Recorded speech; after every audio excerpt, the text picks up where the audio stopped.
Hello. In the magazine I've got a short story called Creation Story, and it's in 4 parts, so I'm going to read the 3rd and the 4th parts. They're called Grieve and Wet Fish, so this is Grieve. Some nights, when her mother was dying, Becky would crawl into her bed and sleep there instead. She knew it wasn't fair when the coughing and the fevers could wipe out whole nights on their own, but sometimes, waking in the night, she couldn't help it. She would find herself up and out of bed, eking her steps so that the 5 paces across the hallway would take treble the time they did in the frantic hours of the day. Her mother's bedroom looked down over the gardens and was quieter and darker than her own, and she had to paddle her hands in front of her to feel out her way to the bed in the dark. Her mother's dry, open mouth would sometimes suddenly shut, the pattern of her breathing shifting from long, rasping stutters to a series of gasps and snorts, and Becky would freeze in burglar bill position, her back hunched, her knee lifted for a silent step, her arms wide open for balance. Hitting the bed with her hand or her knee didn't always bring back her sense of orientation. She would still have to pad around its outskirts, softly touching down on the bed covers until her hand reached the fresh coldness of an unused pillow. Is this selfishness, she'd think, pressing her stomach right up to her mother's back and flinging her arms across her? Is it childishness that makes me need this? She didn't know how to answer herself. She was a child. She was herself. She didn't know any other way to be, except that in the daytime she put on the best act she could and somehow got away with it. She did grieve.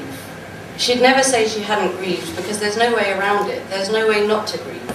Because whatever you do when your mother has just died, it is an act of grief. And whatever you think is a thought of grief, and whatever you say, the grief strung up around your vocal cords is let loose. So there's nothing you're saying except, my mother has died, my mother has died. Except you are saying other things. You're saying things about sandwiches and wine, and you're talking about TV shows and funerals like they're on a par. Like the committal of your mother's body to the ground is an acceptable part of your everyday. Like the bewildering, lonely, sickening horror that you will never see your mother again is something you're willing to believe is a truth. Strange deadlines of grief came and went. Each one brought more concrete evidence that she and her grief still existed, even though her mother didn't. My mother has been dead 1 week and I can sleep a whole night through. My mother has been dead 2 weeks and I can read about 3 whole pages before I lose my concentration.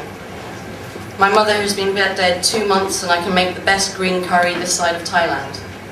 My mother has been dead 6 months and every so often I achieve a 3-point turn on a quiet road. My mother has been dead 1 year and I can wear her purple jumper with the beads and watch the Hudsucker Proxy and only cry a normal amount. My mother has been dead 18 months and I can rent out her room to my friend and charge next to nothing for the privilege.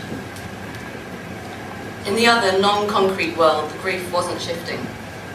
Her mother appeared frequently, looking more or less like herself, but with a personality warped by death, so that she was cold or pissed off, secretive or not to be bothered.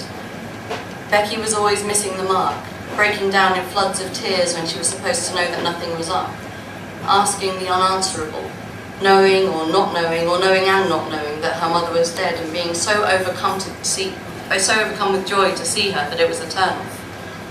Once, just once, she got to hold her, to hug her in her dream, but there was no continuity. In the next dream, her mother was drowned in sadness again, or unreachably distant, and yet right there, a sour, dismissive version of herself. Often in the dreams, the grief was not hers at all, but her mother's, and she would fail to be a comfort. There was always a sense of being on guard, of not letting slip the truth. Her mother was not to know she was dead. Her coldness, her absence, they seemed to say, "You don't own me, Becky," and that her decision was final.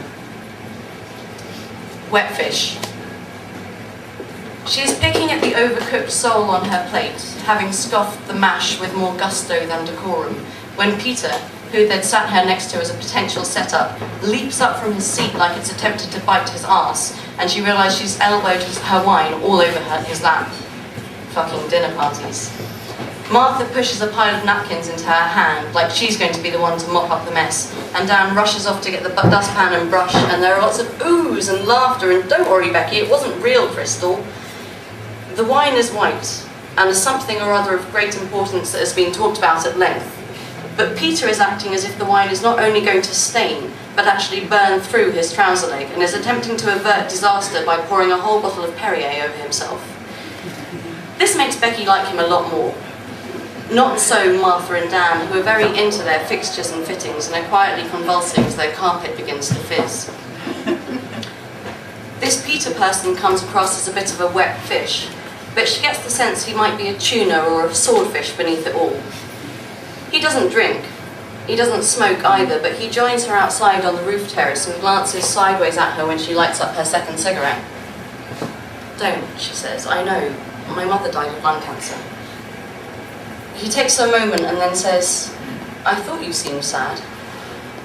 She's shaken by his honesty and a sucker for it, and she puts all her effort into pretending she isn't, sucking instead on her cigarette, on the cold air, on any strength left in her. But her sadness is a sea which fills her. Her sadness is an ocean. It laps the shores of her being. It takes so little to overcome the breakwaters. He says, "My dad's dying at the moment," which seems an odd way to put it. His eyes are wet, and her eyes fill too, but they look at each other, and it's like she's watching as his sea comes to shore. "I'm sorry," she says. He nods at that. "It's shit. It's shit, isn't it?" "It is," he says. "It's shit." She finds that they are touching. She has her hand on his arm. His sweater is softer than it looks. Later, comfortably drunk on the taxi ride home, she realises that when she'd used the phrase wet fish, she was aiming for a wet blanket. But still, he was definitely a fish of sorts and not a blanket at all. Becky has a feeling for fish that no one else seems to share, and when she's in a certain frame of mind, she likes to think of them in the world before there was land. She makes up creation stories like, "In the beginning there was water. It was slate grey and blue and green, pink in the evenings and yellow in the east. There was water and also adjectives. There was water and also colour, direction, time. In addition to the water, there was the moon, and the waters were black and silver beneath it, and also there were stars, zillions of stars, but the question is not how many there were, but for how long they'd already been there. Even at the beginning, there was the past to contend with. There was plenty at the beginning. There was water. The water was spherical and it had no boundaries. There was weather and there were tides, but the tides splashed rather than crashed because the water met only itself. There were storms and rainfall. There was sun and snow. In certain places, the water could turn itself into sharp white shards, and this was a revelation to the water, because when it roamed towards the shards, sometimes it would find itself staying there, a part of a shard itself. But other times it sloped up towards it and stole back pieces of itself it didn't know it had left there. There were adjectives, but the water had no way to make use of them, and didn't know much about explaining itself. Still, the water had depth. It had character and taste. It was profoundly salty and profoundly acquiescent, so nothing fazed it, not even when in time, with the salt, and the slow swish and swirl of the waves, and the raging of the storms, and the eruptions of volcanoes from deep within, the water started to grow fish. And the water was neither happy nor sad that the fish had appeared, and the fish too, they didn't really care whether they lived or died.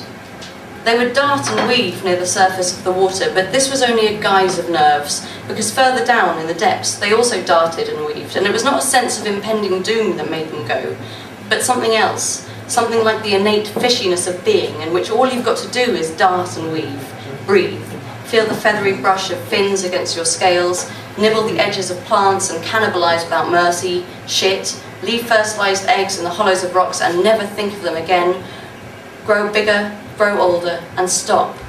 Just stop. Just stop.